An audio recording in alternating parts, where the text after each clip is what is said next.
كل يوم بتتعامل مع عشرات الأشخاص، أفراد أسرتك وأصحابك وزمايل الشغل ومديرك والعميل، وأحيانا مع شخص غريب يمكن ما تقابلوش تاني في حياتك. كل واحد من الناس دول عنده أفكار مختلفة ورغبات مختلفة وطريقة مختلفة في النظر للحياة، لكن الغريب إن أغلبنا بيتعامل مع الناس وكأنهم نسخة منه. بنفترض إن اللي يقنعني لازم يقنعه، وإن اللي يضايقني لازم يضايقه، وإن اللي أنا شايفه واضح أكيد هو شايفه بنفس الوضوح. ولما نكتشف إن ده مش حقيقي نقول الراجل ده عنيد، دي مش بتفهم، هو ليه مصمم على رأيه؟ لكن ماذا لو كانت المشكلة مش في الشخص؟ ماذا لو كان كل إنسان عنده منطق بس إحنا مش شايفينه؟ ديل كارنيجي بعد سنين طويلة من دراسة العلاقات الإنسانية اكتشف حقيقة بسيطة لكن غيرت طريقة تعامله مع الناس للأبد. قال قبل ما تخلي الناس يفكروا زي ما انت بتفكر، حاول انت الأول تشوف العالم زي ما هم شايفينه، لأنك مش هتقدر تأثر في إنسان غير لما تفهم ليه هو بيفكر بالطريقة اللي بيفكر بيها. ودي أول رحلة هنبدأها مع بعض، مش إزاي نقنع الناس لكن إزاي نفهمهم، لأن الفهم هو أول خطوة قبل أي تأثير.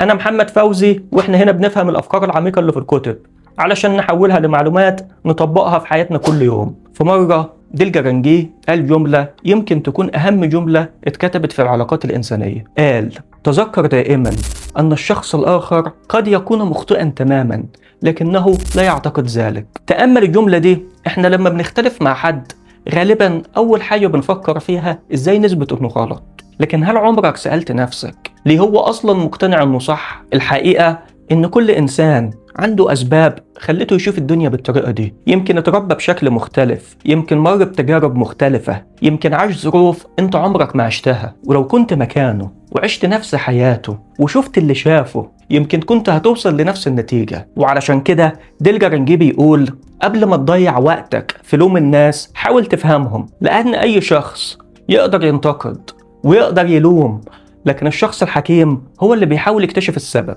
ايه اللي خلاه يتصرف كده؟ ايه اللي خلاه يقول الكلمة دي؟ ايه اللي خلاه يرفض؟ لانك اول ما تكتشف السبب هتبدأ تكتشف الانسان نفسه، وده المفتاح الحقيقي لأي علاقة ناجحة. ومن هنا يظهر سؤال مهم جدا، ازاي فعلا اقدر اشوف الدنيا من زاوية شخص تاني؟ وهل ده ممكن اصلا ولا دي مجرد نصيحة جميلة مستحيلة التطبيق؟ الإجابة هنعرفها من قصة حقيقية غيرت نظرة واحدة من قراء ديل كارنيجي في التعامل مع الناس. في استراليا كان في ست اسمها إليزابيث نوفاك.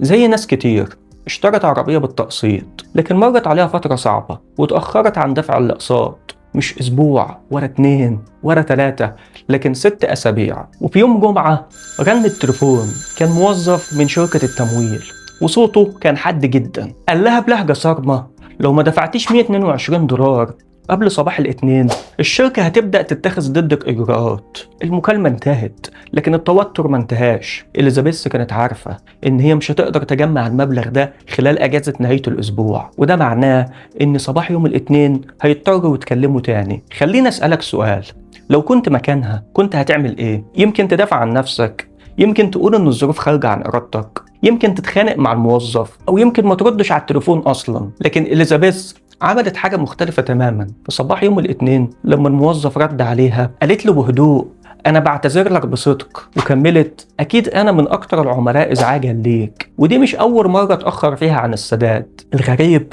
إن هي ما بدأتش تبرر ولا قالت إن الشركة ظالمة ولا حاولت تثبت إن هي على حق، هي بدأت من وجهة نظره هو. تخيل معايا المشهد، الموظف ده من أول اليوم لآخره بيكلم ناس متأخرة عن الدفع، يسمع أعذار ويتعرض لعصبية وأحيانا لإهانات، وأكيد كل واحد بيحاول يثبت له إن هو مظلوم. لكن لأول مرة حد يكلمه ويقول له أنا مقدر إن شغلك صعب. في اللحظة دي حصل شيء غريب، نبرة صوته اتغيرت، وبدل ما يكمل تهديد بدأ يحكي. قال لها إن هو بالفعل بيتعامل مع عملاء كتير بيكذبوا عليه، وفي ناس بتقفل السكة في وشه، وفي ناس بتهرب منه، وإنه شغله مش سهل أبدا. وإليزابيث ما قطعتوش ولا حاولت ترجع الكلام لنفسها، فضلت تسمعه وبس. وبعد ما خلص كلامه قال لها من نفسه مش لازم تدفعي المبلغ كله دلوقتي، ادفعي $20 آخر الشهر، ولما ظروفك تتحسن ابقي ادفعي الباقي. لاحظ هي ما طلبتش تخفيض وما طلبتش تأجيل وما فوضتش أصلا،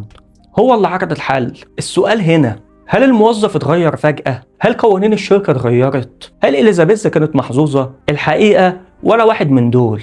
اللي اتغير شعور الموظف. لأول مرة حد شاف الموقف من ناحيته، ولأول مرة حد اعترف إن شغله مرهق، وده خلى دفاعه ينزل. ولما الإنسان يبطل يدافع عن نفسه يبدأ يسمع، ودي نقطة لازم نقف عندها شوية. احنا أغلب الوقت بندخل أي نقاش واحنا مركزين على سؤال واحد: ازاي اوصل اللي عندي؟ لكن يمكن السؤال الأهم: ايه اللي بيدور جوه الشخص اللي قدامي دلوقتي؟ لأنك طول ما انت مشغول بنفسك عمرك ما هتشوف اللي قدامك. وديل كارنيجي بيقول: لو انت عاوز تأثر في الناس اسأل نفسك دايما: لو أنا كنت مكانه كنت هفكر إزاي؟ مش لو هو مكاني، لأن دي غلطة بنقع فيها كلنا. إحنا بنفترض إن الناس هتتصرف بنفس طريقتنا، لكن الحقيقة إن كل واحد فينا شايل جواه قصة مختلفة وتجارب مختلفة ومخاوف مختلفة. وعشان كده اللي يبان لك إن هو تصرف غريب ممكن يكون بالنسبة لصاحبه أكتر تصرف منطقي في الدنيا. وللسبب ده ديل كارنيجي كان بيكرر نصيحة بسيطة لكنها تغير أي علاقة: قبل ما تحكم على أي إنسان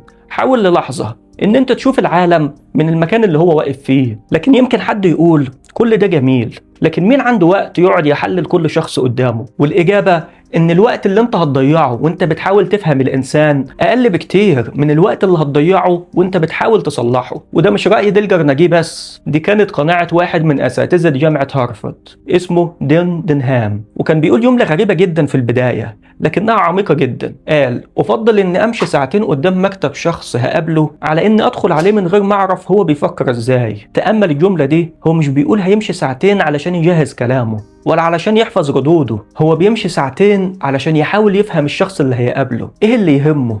إيه اللي بيخوفه؟ إيه اللي ممكن يرفضه؟ وإيه الطريقة اللي يحب يسمع بيها الكلام؟ لأن أغلبنا قبل أي مقابلة بيفكر في سؤال واحد: أنا هقول إيه؟ لكن الأشخاص المؤثرين بيفكروا في سؤال مختلف تماما: هو محتاج يسمع ايه؟ وده فرق ضخم. لان التواصل الحقيقي مش انك تقول اللي في دماغك، التواصل الحقيقي انك توصل للشخص الاخر من الباب اللي هو فاتحه. وده نفس المعنى اللي اكده الدكتور جيرالد. كان بيقول ان الحوار الناجح بيبدأ لما الطرف الثاني يشعر انك بتعتبر افكاره ومشاعره بنفس اهمية افكارك ومشاعرك.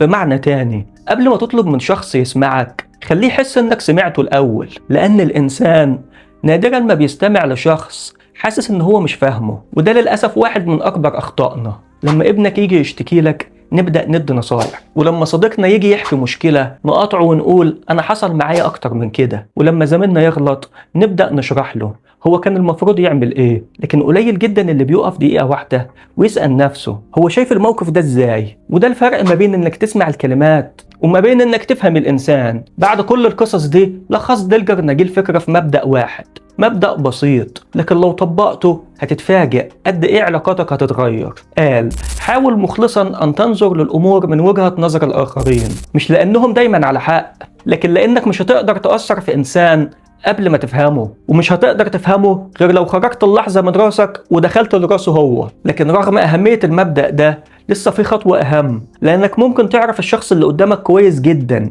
وتفهم هو بيفكر إزاي، ومع ذلك يفضل ما بينكم حاجز. ايه الحاجز ده؟ انه قدر يفهم انك مقدر ظروفه لكن هو مش حاسس انك مقدر مشاعره. وهنا نوصل للمبدأ التاني، المبدأ اللي ديل كارنيجي كان بيقول انه بيفتح قلوب الناس قبل ما بيفتح عقولهم. خليني اسألك سؤال: لو كنت غاضب او حزين او محبط، ايه اول حاجة بتتمناها من الشخص اللي قدامك؟ هل بتستنى ان هو يحل مشكلتك ولا يديك نصيحة ولا يثبت لك انك غلطان؟ في الحقيقة اغلب الناس في اللحظة دي مش بتدور على حل، هي بتدور على شخص يفهمها ويحس بإحساسها. يمكن علشان كده في أوقات كتير لما حد يجي يحكي لك مشكلة أول غلطة بنقع فيها إننا بنستعجل الحل. نقول له كنت تعمل كذا، ليه ما فكرتش بالطريقة دي؟ الموضوع بسيط، ومن غير ما نقصد بنوصل له رسالة إن إحساسه مش مفهوم. وديل كارنيجي كان شايف إن في جملة واحدة قادرة تكسر الحاجز ده. كان بيقول: لو كان عندك عبارة سحرية تمنع الجدال وتزيل المشاعر السلبية وتخلي الشخص الآخر يكون مستعد لسماعك، فهتكون لو كنت مكانك لشعرت بنفس ما تشعر به. تأمل الجملة دي، هي مش معناها انك موافق على كل تصرفاته ولا معناها ان هو معاه حق، هي معناها شيء واحد بس، انك اعترفت بمشاعره. وده فرق كبير، لان الانسان ممكن يختلف معاك في الرأي لكن من الصعب جدا يكره شخص يشعر ان هو بيفهمه. وديل كارنيجي علشان يوضح الفكرة دي ضرب مثال غريب جدا، مثال يمكن اول ما تسمعه تستغرب. قال تخيل انك ورثت نفس جسم آل كابوني ونفس عقله ونفس طباعه، وعشت في نفس الحي وتربيت بنفس الطريقة وشفت كل اللي شافه. هل كنت هتبقى شخص مختلف عنه؟ غالبا لا، لأنك ببساطة كنت هتبقى هو. الفكرة هنا مش إننا نبرر الخطأ ولا إننا نقول إن المجرم معذور، لكن الفكرة هنا إن كل إنسان هو نتيجة رحلة كاملة إحنا ما نعرفهاش. علشان كده لما تقابل شخص عصبي أو متكبر أو حتى قاسي، قبل ما تسأل إزاي هو كده، اسأل نفسك يا ترى إيه اللي خلاه يبقى كده؟ لأن السؤال الأول هيخليك تغضب، لكن السؤال التاني هيخليك تفهم. وديل كارنيجي بيعترف ان هو نفسه مش دايما كان بيطبق الكلام ده، بل بالعكس في مرة وقع في خطأ كان ممكن يخسر واحدة من اكتر المستمعين اخلاصا ليه، وكان السبب غلط جغرافي صغير لكنه تحول لدرس عمره ما نسيه. وده بالظبط اللي هنشوفه دلوقتي. ديل كارنيجي كان بيقدم برنامج اذاعي، وفي احدى الحلقات كان بيتكلم عن الكاتبة الأمريكية الشهيرة لويزا ماي ألكوت، وطبعا كان عارف إن هي عاشت في مدينة كونكورد بولاية ماساتشوستس. وأثناء الكلام وقع في خطأ وقال إن هي كانت عايشة في كونكورد نيو هامبشير، ولو كان قالها مرة واحدة كان الموضوع هيعدي، لكن من غير ما ينتبه كرر الخطأ مرة تانية. بعد الحلقة بدأت الرسائل توصل له، بعضها كان مجرد تصحيح لكن بعضها الآخر كان مليء بالغضب. وكانت من ما بين الرسائل رسالة من سيدة نشأت في كونكورد بولاية ماساتشوستس وكانت فخورة جدا بمدينتها، كتبت له خطاب شديد اللهجة هجمته فيه بقسوة. وديل كارنيجي لما قرأ الرسالة قال أنا لو كنت قلت إن لويزا من أكلت لحوم البشر ما كانتش هتكتب لي رسالة باللهجة دي، وحمد ربنا إن السيدة دي مش مراته. وقال إن أول إحساس جالي إن أرد عليها وأقول لها إن هي كمان أخطأت. لو كنت أنا أخطأت في الجغرافيا فهي أخطأت في الذوق، وإن أسلوبها كان أسوأ من خطأ الجغرافي. وفكر إن هو يبدأ رسالته بجملة قاسية ويشرح لها رأيه، ولو كان عمل كده كان ممكن يشعر بالانتصار لدقايق لكن كان هيخسر إنسانة للأبد. وفي اللحظة دي وقف مع نفسه وقال أي إنسان ممكن يرد بنفس الطريقة وأي إنسان ممكن يغضب، لكن لو أنا كنت مكانها هل كنت هحس بنفس إحساسها؟ الإجابة نعم، لأنها اتولدت هناك وكبرت هناك وأسرتها عاشت في المدينة دي من مئات السنين، ومن الطبيعي إن هي تنزعج لما تسمع إن حد مشهور من مدينتها بينسب لولاية تانية. وفي اللحظة دي بدل ما يشوف إن الرسالة إهانة بدأ يشوفها بعين صاحبتها، والست دي كانت بعتله رسالة من فيلادلفيا. وبعد فترة هو كان عنده زيارة لمدينة فيلادلفيا وقرر يعمل حاجة محدش يتوقعها، رفع سماعة التليفون واتصل بالست بنفسه، ولما ردت قال لها أنا ديل كارنيجي. الست من المفاجأة سكتت لحظة وبعدها قالت له حضرتك ديل كارنيجي فعلا؟ قال لها أيوة وأنا اتصلت علشان أشكرك. هي استغربت جدا. قال لها أنت كتبتي لي من كام أسبوع رسالة ونبهتيني الخطأ أنا وقعت فيه، وكان من حقك تعملي كده، وأنا حابب أعتذر لك لأن اللي حصل كان خطأ مني. وفجأة حصل شيء غريب هو نفسه ما كانش متوقعه. الست اللي كانت غاضبة جدا في رسالتها اتغير صوتها تماما وقالت له لا أنا اللي لازم أعتذر لك، أنا كتبت الرسالة وأنا منفعلة، ولما هديت حسيت إن أسلوبي كان قاسي. لكن ديل كارنيجي ما استغلش الفرصة، ما قالش شفت بقى إنك غلطانة، بالعكس قال لها لا أنت عندك حق، وأي طفل في المدرسة يعرف المعلومة دي، وأنا فعلا أخطأت وأنا آسف. وبعد دقايق المكالمة اللي بدأت بسبب الغضب انتهت بضحك واحترام ومودة، بل إن السيدة قالت له أنا حبيت الطريقة اللي أنت تقبلت بيها نقدي وأتمنى أتعرف عليك أكتر. تخيل الفرق ما بين النهايتين، لو كان رد على الرسالة بعصبية كان هيكسب الجدال لكن هيخسر إنسان، أما لما اختار إن هو يفهم مشاعرها قبل ما يدافع عن نفسه كسب الإنسان وانتهى الجدال من غير ما يحاول يكسبه أصلا. وده المعنى الحقيقي للتعاطف. التعاطف مش إنك توافق كل إنسان ولا إنك تتنازل عن رأيك، التعاطف إنك تعترف إن مشاعر الشخص اللي قدامك حقيقية بالنسبة له حتى لو كنت مختلف معاه. ولما الإنسان يحس إنك فهمت مشاعره يبدأ لأول مرة يسمع كلامك. وعلشان كده ديل كارنيجي لخص المعنى ده كله في مبدأ بسيط لكنه قادر يغير أي علاقة في حياتك: تعاطف مع أفكار الآخرين ورغباتهم. بعد سنوات كتب الدكتور آرثر جيتس أحد المتخصصين في علم النفس التربوي فكرة عميقة جدا. قال إن التعاطف مش مجرد صفة جميلة لكن هو احتياج إنساني. كل إنسان عاوز يشعر إن في حد بيفهمه. ولاحظ حاجة غريبة، قال إن الطفل لما يقع ويجرح نفسه أحيانا مش بيجري لأمه علشان خاطر هو حاسس بالألم بس، لكن بيجري ليها لأن هو عاوز حد يشعر بألمه. بل إن بعض الأطفال ممكن يبالغوا في البكاء والصراخ مش علشان الجرح كبير، لكن هم بيدوروا على الاهتمام والتعاطف. والكبار ما يختلفوش كتير. كم مرة سمعت شخص بيحكي نفس المشكلة لأكتر من شخص، مش علشان هو بيدور على 10 حلول مختلفة، لكن هو بيدور على حد يشعر باللي هو بيشعر بيه. وعلشان كده الدكتور جيتس بيقول إن التعاطف من أكتر الأشياء اللي بيتعطش ليها البشر. ولما تفكر في كلامه هتكتشف إن هو صحيح. لما حد يحكي لك عن مرضه هو غالبا عارف العلاج، ولما يحكي لك عن مشاكله في الشغل هو غالبا عارف تفاصيلها أكتر منك. لكن مش دايما بيبقى محتاج نصيحة، هو بس عايز يحس إن في حد شايف تعبه. ويمكن دي من أكتر الحاجات اللي بننساها وإحنا بنتعامل مع البشر. دلوقتي خلينا نجمع اللي اتعلمناه. في البداية عرفنا إن كل إنسان عنده أسبابه اللي بتخليه يشوف الدنيا بطريقة مختلفة، وبعدين اتعلمنا إن مش مجرد فهم الأسباب كفاية، لازم كمان الشخص اللي قدامك يشعر إن أنت مقدر مشاعره ومحترمها. لكن رغم كل ده لسه في سؤال مهم، لو أنا فهمت الشخص وتعاطفت معاه بعدها أعمل إيه؟ ازاي اخليه يتعاون معايا؟ ازاي اخليه يتقبل فكرتي من غير ما يحس ان بفرضها عليه؟ هنا نوصل لاخر مبدأ، وفي رأيي هو اكتر مبدأ عملي في الفيديو كله، لانه بياخد كل اللي اتعلمناه ويحوله لتصرف تقدر تطبقه من اول مقابلة بعد ما تخلص الفيديو مباشرة. كان في مدير مبيعات امريكي اسمه أودلف سيلتز، وكان مسؤول عن معرض سيارات. وفي يوم لاحظ ان فريق المبيعات بقى مختلف، الحماس قل والنتائج بدأت تتراجع، وكل يوم كان الوضع بيسوء أكتر. وأي مدير مكانه كان هيعمل اللي بيعمله معظم المديرين، يجمع الموظفين ويبدأ يشرح ويلوم ويطلب منهم إن هم يبذلوا مجهود أكبر. لكن سيلتز قرر يعمل حاجة مختلفة تماما. جمع فريقه وقال لهم أنا عاوز أسمعكم قبل ما أتكلم، وسألهم سؤال بسيط، إيه اللي أنتم محتاجينه مني علشان تقدروا تشتغلوا بشكل أفضل؟